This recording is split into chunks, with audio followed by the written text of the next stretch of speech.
I'm Ron Frederick. I'm on the Adcraft board in charge of the education committee, and super excited tonight because we've got the two most forward-thinking digital folks probably in the business with Dave Linabury and Ed Gotfredson. So Dave's going to kick it off tonight. Let me tell you a little bit about him. Dave's been working professionally in the digital space since 1992, probably way before any of us even thought about the word digital. He was an information architect at the B2 Cafe Log, which was probably the first blogging platform in history. It was also known as WordPress. You might remember that. He was quoted, cited, interviewed in over a dozen books on digital marketing, and the most recent being Guy Kawasaki's New York Times bestseller, Enchantment, The Art of Winning Hearts, Minds, and Actions. Dave's worked for IDEO, Disney, GM, the Los Alamos National Laboratories, and was the EVP of Interactive right here at Campbell Ewald. He's currently managing partner and director of brand strategy for Element5 Digital. And we are so lucky to have you, Dave. Thanks for coming out tonight. Take it away. We're going to have a interactive puppet show tonight. No, I'm just kidding. There you go. You guys see that okay? Great. So I know we just heard a little bit about me, but I've also some of my more important accomplishments were getting sued by Toho, which was because I had a site called DaveZilla, and anything related to Godzilla in Japan is owned by a company called Toho, so they sued me. I'm now a precedent-setting case in the Harvard law site, and I've been in Wired a bunch of times as a blogging. Apparently, I'm an expert, but I'm not. And yeah, I was in Guy Kawasaki's book, and people like Chris Brogan have asked me to name their books for them. So, and I became a verb in the Urban Dictionary, which officially means I've been on the internet way too long. I'm going to talk about 6 things. Influencers, but small ones. SEO, but not for Google. The rise of voice search and how important it is for advertisers. Ambient marketing, how esports are about to take over everything, and the subscription economy. Influencers, but small ones. Everyone is jumping on the influencer bandwagon, and I'm not sure, Ed, if this is if you guys use this chart internally for Instagram, but I've seen this one lots of times, that people seem to blow this into different tiers, that a mega influencer would be 1 million plus, and that would be like your Kim Kardashians, and macros are 500 to 1 million, mid-tiers are 500,000. But here's where most people are playing in advertising now, and it's micro and nano. And that's just like kind of everyday people for the most part that happen to be interested in the product. It's really critical, if you guys aren't doing this, to be in this space and to be looking at these people because they tend to have a better, unless you can afford this, these tiers don't necessarily do as well for you. And you're better off budget-wise a lot of times down here. And these people tend to be a lot more passionate about subjects than some of the bigger celebrities who might just do something real quick. If you're in advertising, you'll probably get called by some of these people who will say, "Hey, we're an influencer agency, and here's the dashboard we have." And I don't know. I think these dashboards look cute, but the reality is it's up to the influencers to kind of fill them out, and a lot of it's kind of BS. So take it with a grain of salt. I don't necessarily believe everything in those things. I tend to actually it's better just to ask some questions of the influencer and see what they can do. Get a really good contract with these people because they're real flaky a lot of times. A lot of them, it's their first interaction with an agency and they don't know what to do. So you really got to hold their hand and tell them what to do. But I mean, it can be pretty good. Right now, they said 61% of the people have some type of interaction with one. Almost 90% of the people were inspired to make a purchase in the US. And there's a 1,500% increase in searches for influencer marketing, which tells you it's not going away anytime soon. So definitely something you need to be looking into if you're not, because it's a real critical thing, and especially with Generation Z, with millennials, and now with some of the younger generations like Gen Alpha that's starting to come up. It's going to be important for them because this is how this is the kind of thing that influences them. They're not influenced as much by expert opinion. They're influenced by regular people and by celebrities more. So don't discount this at all as a legitimate marketing form. It's real. SEO, but not for Google. If you don't know what SEO is, it's search optimization, which is a huge business, and agencies make a lot of money doing it. But usually, and for the past 15 years, it's all been based around Google. Well, that has kind of gone away. If you look at Google now, Google's model used to be, we're going to get you off the site as quickly as possible and send you to a different destination. But if you look at this, I just typed in MGMT, the band. What do you see different about this from last year? Well, there's now an entire navigation about the band that's set into Google. There is now ways to listen to their music immediately. There's an about pulled up from their management. There's a Wikipedia article in addition, which that kind of thing would always be there. There's these little pieces here that drop down little accordion menus with extra facts. Their Twitter feed gets pulled in. Their albums are getting pulled in. A COVID announcement that their tours are canceled is pulled in. And videos and their social profiles and other bands you might search for. This is way different than what Google used to offer. And what they're saying is Google is trying to now compete with us. They don't want you to leave Google. They want you to stay on their page and get everything solved right there. They don't want to send you to the advertiser's page anymore or to an actual customer page. They want you to stay here. And that's can be bad news for people when you're doing search optimization. Also because they're putting their ads up first, and people that are bidding on Google ads are going to get more prominence. So this is kind of a tough time for advertisers when it comes to search, because we're now competing with the very platform we're supposed to be playing on. They're competing against us and trying to actually shut us out. So it's curious whether or not there's even going to be a future for SEO, even though it'll be a while before they get rid of it. And I think things always need to be found, but for some things like this, Google's already made the play that they're not going to play nice with us. And here's some other things we got to consider. Other search engines that didn't exist, and we don't necessarily consider as search engines anymore, but Waze is a search engine. Waze, people use it to find things. YouTube has always been a search engine. It's always been the second biggest one in the world, which is why Google bought them. Twitch is now a massive place to find gamers and everything else. Amazon is a giant search engine. People go there to find reviews. Yelp, Facebook, and Pinterest and LinkedIn are probably the biggest social platforms for looking up things, and their searches are critical. Glassdoor, very few people go to look for a job anymore without going there to see if the company's nice or not. And Reddit has become a giant news source, which is a terrifying thought in its own, but their search is also critical. And this is another weird one. Maps. Apple Maps and Google Maps are search engines now. They are not just maps. They are now places to find things. And more we find ourselves talking to the maps to get things. And the maps have to be able to provide that information back. So they become artificially intelligent as well, which leads me to my next thing, which is the rise of voice search.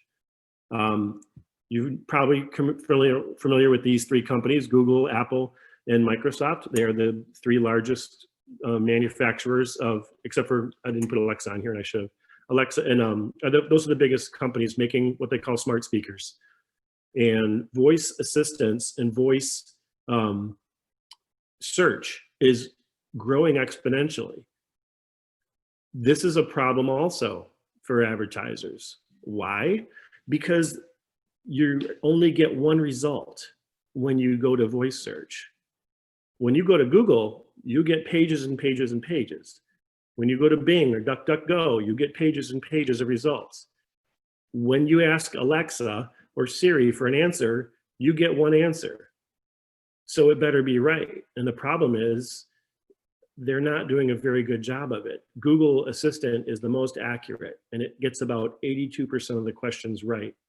Siri is the least accurate, getting about 52% of questions right.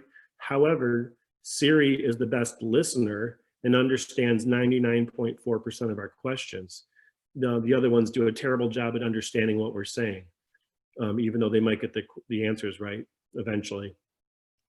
Well, what does that mean if you're an advertiser and you're paying to have a lot of money on search to have your search get to the top? You paid for a lot of paid media and display to get it to the top, and half the country is using voice search and not getting your result. That's a problem. But it means that your company that you work for better have a voice search strategy going on. And this is going to be more and more of a problem every year. When you look at some of the numbers, 90 million Americans have smart speakers now. The adoption is 1/3 of the total number of consumers, and voice-based shopping is going to go to $40 billion in 2 years. Here's the problem with the results you're getting. One, we don't know how accurate they are. Two, Google in particular has a specific bias. And the bias it is, Google goes by not giving you the best result, but by giving you the closest result. So if you happen to be asking something like, I need to find the best lawyer in my area, you don't get the best lawyer, you get the lawyer that's closest to where you're physically sitting right now. And that's not good. So you have to be very specific. But the problem is voice search doesn't really let you do that. It doesn't let you be specific. And yes, it's going to get better. But right now, we're in a point where, as marketers, we're kind of screwed by this because it's not easy to rank high on voice. And the results you give have to be carefully written and carefully understood by everybody, because all ages of people are using them. It's not just younger people using the voice assistants. Surprisingly, about 19% of people over 65 really prefer using smart speakers and talking to their phones instead of typing, because they have a hard time typing on phones. I'm sure you've noticed your parents and watch them fumble and try to type with their fingers, and they can't. And they immediately resort to pushing the microphone and talking and asking a question. That will continue as the group of baby boomers and Gen X retiring gets larger and larger and larger. You're going to see more of that. But kids are doing it too. And that means that this is not something we can ignore. Your results will be lost. And Google is the beast that we can't ignore. And if they're not going to give us good results and the other ones are going to be inaccurate, this is a problem that we all have to solve. And I hope that everybody out there, if you guys are thinking about this, that you are starting to think about answers and solutions to this, because no one's cracked it yet. And it's getting to be a bigger problem every year.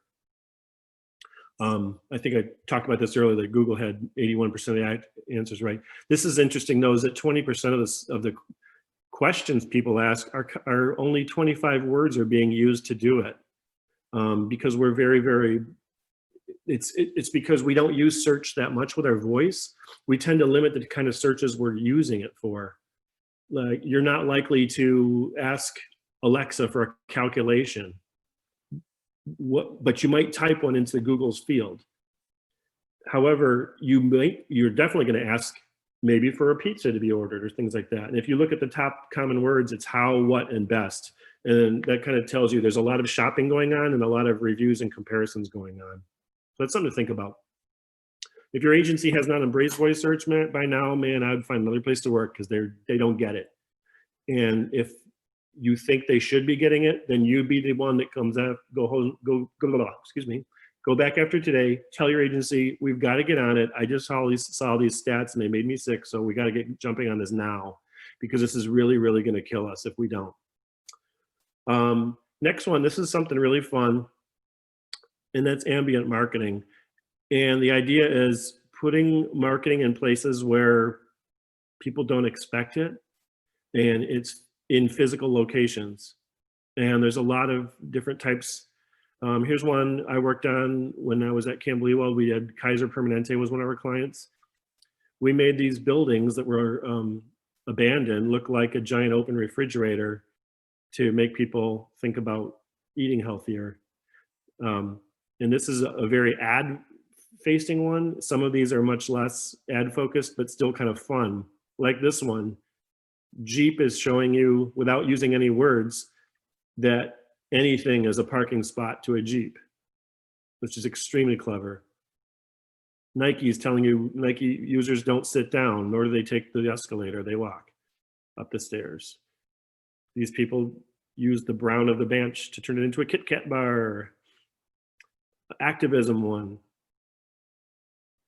And a really clever wrap around a bus. It looks like it's being crushed by a boa constrictor. Homer Simpson eating donuts, very fun.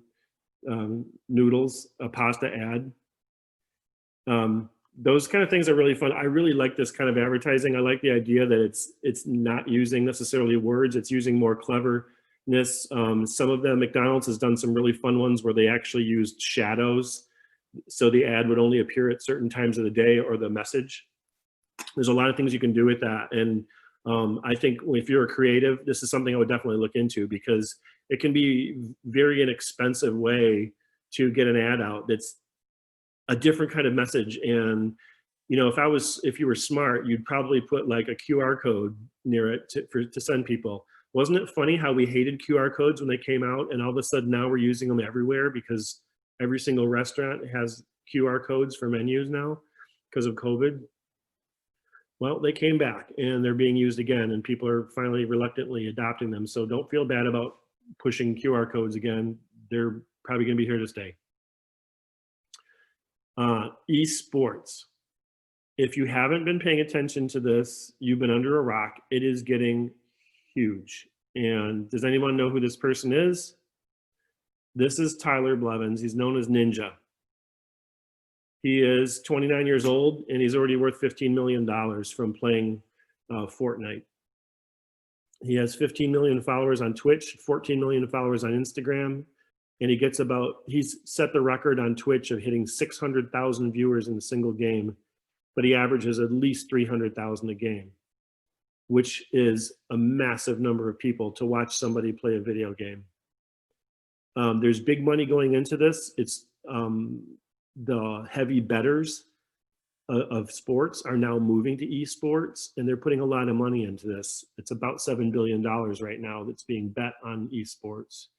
In Japan, the sumo wrestling stadiums, which are the biggest stadiums in Japan, are being converted over to being used for esports.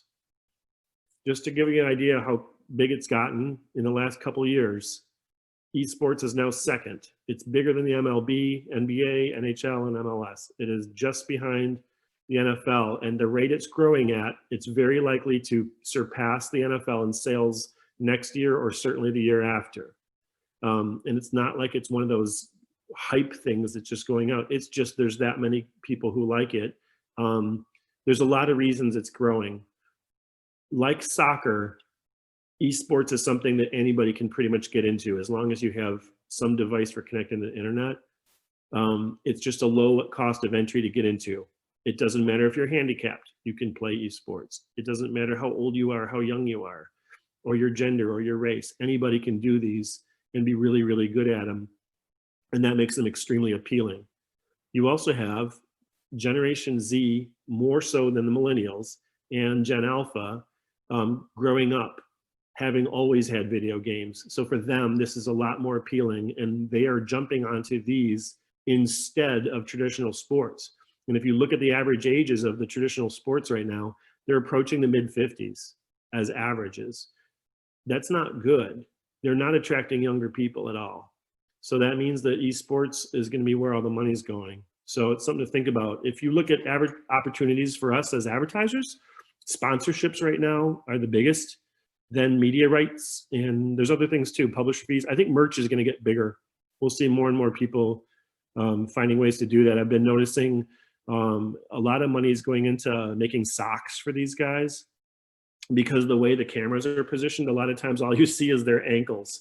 And so they're making clever socks that show off. And then obviously if you are helping in their websites or are in the streaming industries, there's some opportunities there too, although Twitch and Facebook and a couple others have a lot of the ownership on this right now. Last thing I want to talk about before I hand this to Ed is the subscription economy. And this is something that I don't know how many of you subscribe to a box or a service or use Amazon Subscribe and Save. Subscription industry is a huge area for marketing and advertising. There are about 1,000 new boxes a day coming out, which is a lot, but it's amazing how many people are actually signing up for these and subscribing. The company I work for, we specialize in it, so that's why I kind of have a little bit of a better background on this than others. We ran, the Gentleman's Box was the first one we did, and we also had a client called Custom Sock Shop that has moved into that whole space too, because socks are still huge and people are buying recurring orders of them. The biggest box I got to do was Ellen DeGeneres's box, which was kind of fun. But these are, you know, and hers is actually pretty expensive. It's like $200 worth of stuff in every box. So some of these people are spending some serious money every month or every quarter on these things. And it's not just boxes. Subscription economy also includes things like Amazon Subscribe and Save, or if you have a, you know, any of the, your grocery store might even have a local delivery service where you can get repeating orders sent automatically. There's a lot of things that are had that kind of model of subscribe and save. It's big money. And as when you look at more like what Amazon's doing, where they've become less of a wholesaler for products, they're more of a distribution company now. And that's where they're going to win, is by being better at shipping than everybody else. But this is a huge growing industry. It's expected to hit about 3 trillion in a couple of years. We've done conferences. I don't know if you know this, but Detroit invented the first subscription conference, and that was our company. We wanted to go to, after we invented a subscription box, we thought we should go to a conference, and there weren't any. So we started one in 2016 in Detroit, and it sold out. So we did one in Austin, and it sold out. And we doubled it in Denver, and it sold out. And then in New Orleans, we were set to do Dallas-Fort Worth this year, had to go virtual, still sold out. Thousands of attendees. There are so many people in this space, and so much money going in. And it's not just the box companies, it's also all the companies that have to ship and package this stuff. So we're dealing a lot with FedEx and USPS and DHL and all those companies too. They're all showing up and being big partners.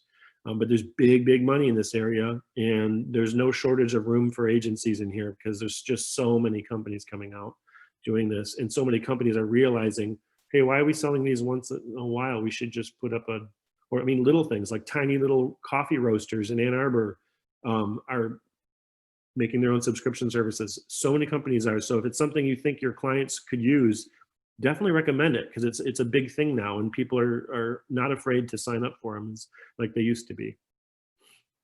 It is the fastest growing, one of the fastest growing industries, period, right now, is subscriptions. The interesting thing is it's primarily women that subscribe, but the men that subscribe to more services than women do. And there's different types of areas of subscriptions that we look at. I've got 3 here, but there's probably 6 or 7 actually. There's curation, which is something like Stitch Fix or Loot Crate, or some of those ones that have, they come up with a lot of cool things for you. Even HelloFresh would be considered curation, because they're coming up with meals for you and figuring out what would be cool to send to you. There's replenishment, and that would be things like Dollar Shave Club or Harry's or Hello toothbrushes, any of those ones where or Quip, those ones where you're getting a supply that you need to have sent over and over again because you're running out. That would be like a replenishment type. There's access. Things like Udemy or any of those online academies, or even things like eMarketer, which is one of the things we use. That would be like an example of an access subscription, because you're paying for an exclusive access to something that's hard to get otherwise, or you can't find outside their little tiny walls. So that's another big one. And then some of the other ones are getting a little more esoteric, but streaming services is definitely a big one. You see all the TV channels are just like breaking each other's necks to try and have the biggest streaming service. And they're all trying to get their $10 a month out of us. That's not going to slow down anytime in the next few years, unfortunately. So I can't say that that's reached a peak. It hasn't. They're going to keep finding ways to to suck money out of us and get our cable bills back up to over $180 like they used to be. Just kind of a drag. Yeah, we're expected to hit 10 billion this year and 1.9 trillion next year. It's a big industry. So if you're not playing in this space, you need to look into it because it's pretty big. What does all this have to do with advertising? Some of these things don't seem like advertising, but they are.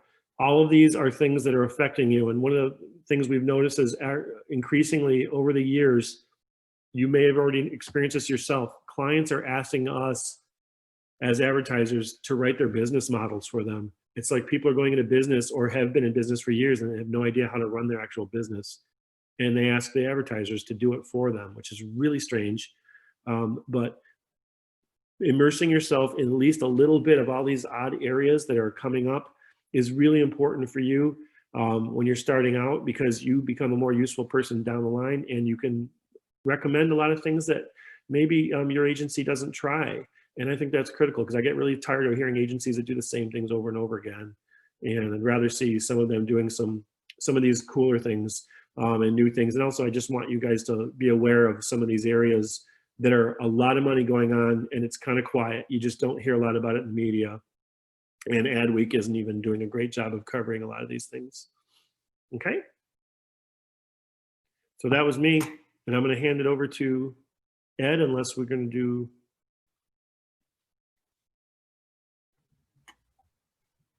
Thank you, Dave. We'll take questions at the end after Ed goes through his material. Thanks. Absolutely. Thanks, Dave. Hold on, folks. Let me pull up my slides. All right, while Ed's doing that, let me give you a little background on my good buddy Ed here. He's worked at agencies from Madison Avenue in New York City all the way to Silicon Valley as a media director. He switched over to the sales side and has worked at companies like Time Inc. and Google. And he's currently the tier 2 for GM client partner at Facebook. And he lives right here in Grosse Pointe with his wife Patsy, and has 2 sons in Ann Arbor, and one studying at U of M and the other's working at Google. Keep it in the family, Ed. That's what I've always said, right? That's right. We're probably selling against each other. Yeah, there you go. Take it away, Ed. Thank you. So I couldn't agree more with what Dave said. Learning about these trends and getting into them early are so critical to your careers. I happen to be the only person in my ad agency that knew how to use a Mac back in the day. And I got promoted extremely fast because everybody in the agency wanted to tap my shoulder and get help with their projects because of the power of the Mac. So all of these trends that Dave covered, I couldn't agree more with, especially voice search. I love voice search. I can't remember the last time on my phone I actually typed in a search. It's just so easy and so fast, but it's definitely a trend. And Dave, thanks for sharing all those great insights. So at Facebook, we really don't talk about social. We don't talk about likes, comments, and shares. And I've used this slide for probably the last 5 years because people are still hooked on how many likes can we get? How many shares did we get? And we just don't think that's important. We want companies to focus on business objectives, not social objectives. And yet, even today, most companies have a social budget and social objectives, and then a digital budget and digital objectives. No, what are your business objectives? And let's just hammer those out, agree to them, and then accomplish them. Facebook is just a big digital platform that can deliver incredible reach against people shopping, generating leads, driving people to your website, and ultimately sales. So we like to focus on that. Here's just the latest stats on Facebook and our family of apps. We reach a lot of people, which, a lot of media companies can say this, but one nice thing about Facebook is its real identity. We know who people are on Facebook. They're not X12437. They're Ed Gotfredson, who lives in Grosse Pointe, who's friends with Ron. It's that real identity that lets us target and measure more accurately probably than anybody else, because it's the real people we're talking to on the platform. And as we all know, it's scrolling through your phone. People thumb through 300 feet of content a day on their Facebook feed. That's the same size as the Statue of Liberty. So how does a brand compete with 300 feet of content from your best friends, from your parents, from your siblings, from brands you love? How do you insert your brand into that incredible, unique feed and stand out and get noticed? It's really about curating the message for your brand. You just can't slap a brand out there and hope everyone likes it and follows it. You really have to almost personalize it for every individual person that you're delivering an ad to. So much different than, you know, a TV ad where everyone watching that TV show sees the same ad. And I love this quote, marketing is in the generous act of helping someone solve a problem, their problem. That their problem is critical. It's not the marketer's problem, it's the consumer's problem you're trying to help them with. So it's not about you, it's not about the brand, it's about them, your customers, and what you can do in service of them, which is completely different than how marketers, you know, as recently as 5 years ago, were thinking about this. They were thinking about, oh, let's tell people about our product and why it's so great. No, let's tell people how this product can help them. And it's really a dynamic world because people have so many choices. I mean, you don't have to watch a TV show now when the networks tell you you need to watch it. You don't need to sit through an ad now that the networks tell you that you need to sit through. You can watch episodes anytime you want on your own time and on your own device, while you're in a car, while you're at the airport, while you're on an airplane. You can even skip the commercials and watch them or not watch them. So it's a totally different landscape than we've been used to. And mobile has really changed everything. 95% of all people's time spent on Facebook and Instagram are on mobile devices. They are not on desktop. And yet so many clients build their marketing campaigns thinking, oh, this is going to be seen on somebody's laptop or desktop. It's not. It's going to be shown on that screen, and it's going to be shown in a vertical format, not horizontal, vertical. So again, television is horizontal, mobile is vertical. So just really changing the whole dynamics of how we engage with people. So where do you start when it's mobile?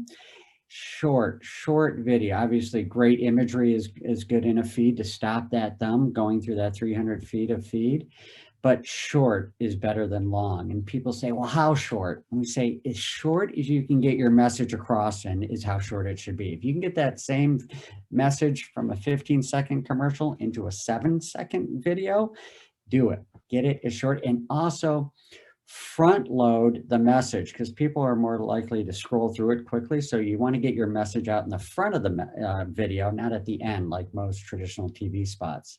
Design for sound off. How many of you right now have your phone on vibrate because you don't want it to be interruptive? That's how most people have their phone. So you have to assume they don't have their sound on. Does the video you're about to show them make any sense without sound? And then lastly, either frame for square or at least vertical.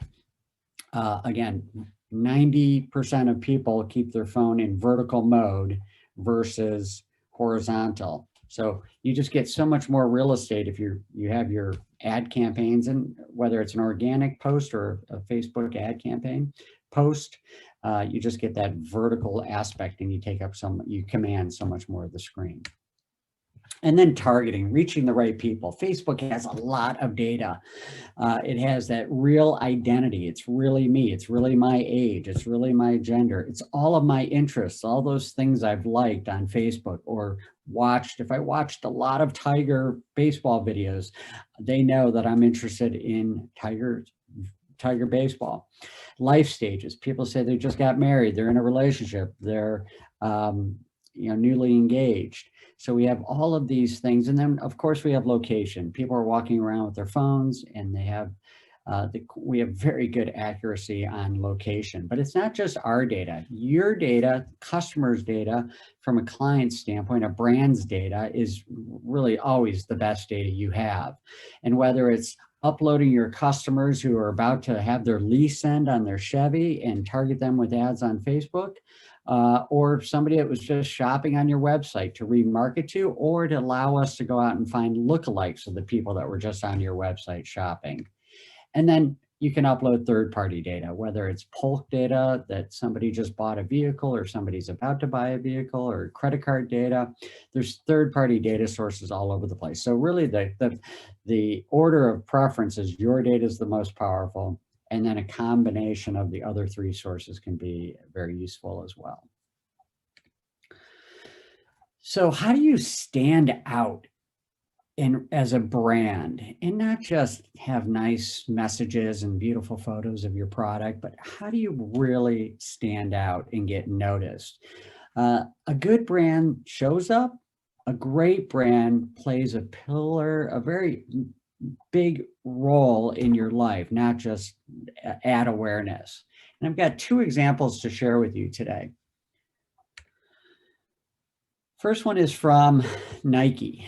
Nike knows that when you are running a marathon, you are an incredibly good athlete, and you have gone through so much pain to get to this point to be able to run a marathon and to complete a marathon. Even if you don't complete the marathon, you've done an amazing job training for it. It's one of life's probably toughest athletic moments to be able to complete a marathon. But in Nike's mission statement, a little insight, their mission statement is to bring inspiration and innovation to every athlete in the world. And there's an asterisk in their mission statement next to the word athlete. And that asterisk refers to, they believe if you have a body, you are an athlete. And that is the insight they use to develop this campaign around the marathon. And it's really, the idea came from the fact that everyone's an athlete. Everyone has challenges, even if you don't run a marathon, even if you're just trying to walk a mile, that could be a big deal for somebody. And they want to highlight that and celebrate that, but using the marathon as the pinnacle of achievement.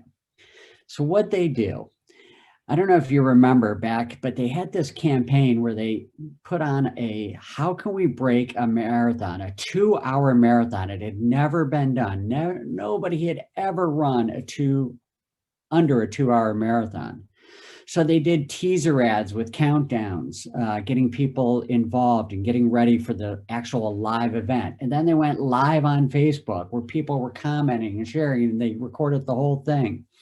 And finally, they had long form video at the very end where they recreated what went into this runner and how he broke the 2-hour barrier with the marathon.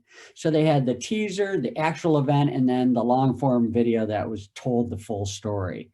And it did extremely well. The video views, the expectations on brand awareness, the positive comments, the liking and sharing. Again, not the goal to have it liked and shared, but having that much interaction with it and driving people to watch that long form video and ultimately going to buy running shoes. So very inspirational. How do you break the 2-minute mile? And he actually did break the 2-hour marathon. He actually did break it, but he was using these new Nike shoes, as a little side note, that had a spring in them. And so and he also had other runners running with them that were kind of giving him a little windbreak. So there's some asterisks around this accomplishment, but still a great event they put on to highlight a marathon runner and everyone having the potential to be an athlete. One other fun example I'll give you is from PEDIGREE, the dog food manufacturer. I mean, it's pretty hard to get excited about dog food. I can't really think of any other example outside of this that you get people excited about dog food. But one insight they had was people take a lot of selfies with their dog, and the dogs usually don't cooperate in the selfie. And therefore you get these kind of fun, but not exactly planned selfie moments for people. So PEDIGREE came up with a selfie stick. And the way they did this, they used one of their treats to keep the dog's attention, but it snapped onto the selfie stick on top of the phone. So it keeps the dog's attention looking at the camera because the treat he's going to get is attached to the camera. So the selfie sticks, and the product is called a stick. So it was wildly successful. Who doesn't want to see a great picture of a dog, puppy or not, and be able to share that? And hundreds of thousands of people went out and bought one of these selfie sticks and did this and then posted it, and it just went viral without really them having to put much effort behind it, because it was just such a brilliant idea. People love their dogs. People love taking pictures of their dog. How could Pedigree help in that process? It was just brilliant. So I'd love to highlight that story as well. Lastly, I just want to show you how to build a Facebook ad campaign. It's a user interface that is self-serve. You don't call me at Gotfredson at Facebook to build an ad campaign for you. You go in, enter your credit card, and you can have an ad campaign up and running yourself. And that's how every brand that advertises on Facebook operates, even the big brands. So I just wanted to walk you through this. So at the end of this presentation, you say, God, I think I could even do that, because it's very user-friendly. But basically an ad on Facebook, it's just a post, headline, body copy, sharp image, and a strong call to action. Just like you can put a post up on Facebook, if you can do that, you can do an ad. So really quickly, going to walk you through how to set up an ad campaign. This is your Facebook page. There's a little thing on the side called Ads Manager. You click on that, it brings you into Ads Manager, and there's this big green button that says Create. You click on that, and it's going to start to ask you questions. And the first thing it's going to say is this a credit, a housing, or an employment ad? And a lot of car companies that advertise have to check credit because there's APR offers in it, so you check that. Then the next thing it asks you is, what's your objective? And our objective, it could be brand awareness, reach, traffic, leads, video views. We've chosen conversions, a conversion. I want somebody to convert on my website. And what kind of conversion? A website conversion. And I want to optimize the whole campaign towards those conversions.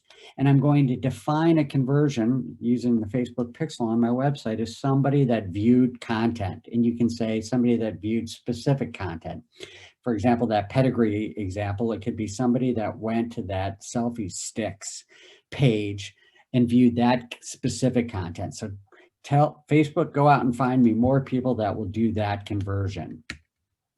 Once you've chosen the conversions, it's going to ask you, how much do you want to spend on this ad campaign? And you can do $1 a day is the minimum, or you can do a lifetime budget, but you just put $5 in there for the day.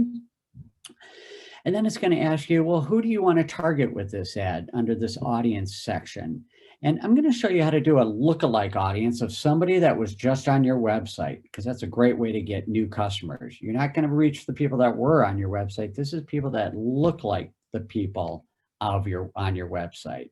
So you go through this flow, lookalikes. It's going to ask you for the source, which is your website. It's going to ask you what country you're in. You say the United States. And then it's going to ask you on a scale of 1 to 10%, what type of lookalike are you looking for? A 1% lookalike is your identical twin out there that has a ton of things in common with you. And a 10% is, your third cousin. But for this example, I chose a 5% lookalike. So going back to the build, under audience, it's going to say that 5% lookalike off of my site visitors. Then I'm going to choose what area of the country I want. So I did a 5-mile radius around this dealership. This is an address of a dealer, but you just enter in a zip code, a city, a state, and it'll show up on the map exactly who you're targeting. And then you can choose age and gender, as well as any other interest. I only want to target Detroit Tiger fans or Red Wings fans that live in this area that fit this lookalike audience. Then it's going to ask you, what what's the ad, what ad do you want to run and where do you want to run it? So placements on Facebook, there's a lot of placements. You can check this automatic placements box, which will run it in all the eligible placements, or you can check this manual placements box. And then you can cherry pick all the different places. Like I only want Facebook news feed and Instagram feed. I don't want stories, or I don't want to be on Messenger, etc., etc., etc. And then how long do you want the campaign to run for? You can run it for hours or days. You can pause it anytime you want, but I chose a month here. And then what ad am I going to run? I'm going to create a totally new ad. It's going to be a single image. I'm going to upload my image. I click on that. It brings me to this area where all of my images are. This is for a school fundraiser. I'm going to choose this image, and I'm going to add text to it. So when I type the text in the left, it shows up in the mock-up on the right. The headline shows up, the website URL, and the call to action. And you're basically ready to go with creating a new ad. Or you can use an existing post that's already on your page by clicking this section. And it's going to bring up all the posts that are on the page. And I'm going to pick this post that's already there and continue. And the ad is built that way. That's actually the easier way. And you're done. So within a matter of minutes, once you get kind of through the learning curve, you can set up an ad campaign for yourself on Facebook. Again, it's basically as simple as if you can put a post up there, you can do an ad. And it walks you through all those processes. And the beautiful thing about all digital media is you get learnings back quickly. It's easy to test. You don't need to spend a lot of money. You can test one piece of creative over another, one audience over another. You get learnings back probably the same day, depending on how much money you're spending. And then whatever's working, you can do more of, and whatever's not, you can starve and pause and just keep testing and learning. This idea of, oh, we're going to do a Super Bowl spot, we're going to put it out there. And yeah, there's a lot of testing, but once that thing is built and you've spent $1 million on it, you're done. This is much more nimble, and you can really iterate on the fly and have your campaigns perform in the best manner possible. So thank you for that. I just have one. Do we have time for a quick video? Sure do. Okay, good. So this is kind of a fun thing. Can you see my screen still? Yep, we can see it. Yep. Excellent. All right, so I'm going to show you this video. So this is a little teaser on something that where Mark Zuckerberg just announced. Facebook is working on some glasses, and we're expecting to have these in the market next year. And you know, Google has glasses out there too, but Facebook's getting into it. And this is a little short video, 2-minute video of what we're working on. Aria is a comprehensive sensor platform that you wear like a pair of glasses and is used for research purposes. We can hear it, but we can't see it, Ed. Let's try this again. So you can't see At the it. beginning of Aria, we actually... So you can't see it. Let me stop sharing and share again real quick. Yeah, let's try this. Can you see the screen now? Yep. Yep. Okay, great. Now let's keep going. Better? Better. Thank you. At the beginning of Aria, we actually evaluated many form factors, the hat, the bracelet, but we settled on the glasses because it could give us the closest human perspective. If you really want a system that is socially aware in a sense, it perceives the space like people do, you've got to look at the world from a human point of view.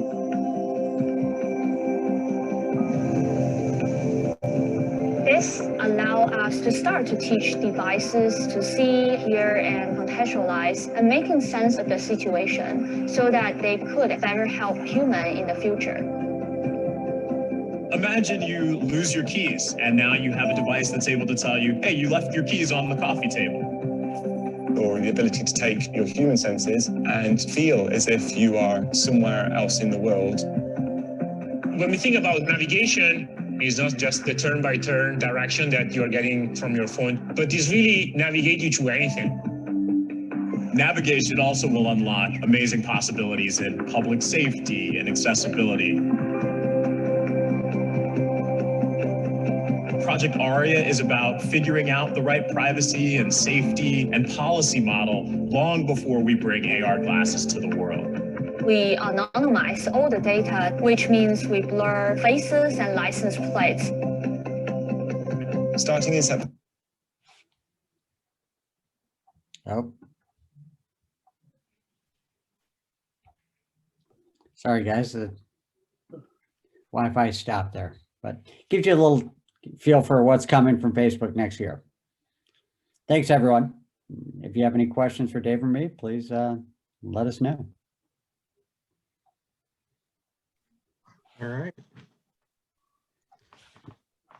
Always exciting. I think we always save the best for last here. You guys really hit out of the park with what's coming up, and you know, Ed, I really appreciate you walking everybody through how to even do an ad on Facebook, because I actually had a chance to do that during my city council election a few years ago, and it is way easier than you walk into it and you think, oh my God, this is going to be crazy, and then 10 minutes later you're done, right? So yeah, similar with Google, as I'm sure your folks know, but yep. Not hard. And I'll tell you though, if you're good at it, you're employable very quickly. Hey, maybe I'll make a call. All right, no questions, and that's okay if you don't have questions. So, well, it's been a good run here for our version of Advance here in the fall. We went 7 weeks, and we're going to crank it back up. We're anticipating possibly kicking off like we normally do, but we'll see what COVID's got to say about it, right? So I really appreciate you guys coming out here, Dave and Ed, and everybody that's on the Zoom. Thanks for coming in, and pay attention. We'll probably crank this back up in March. Thanks everybody. thanks so much. Thanks, Ed. Thank you, Dave. Have a good evening. See you guys. I got to go read a book now.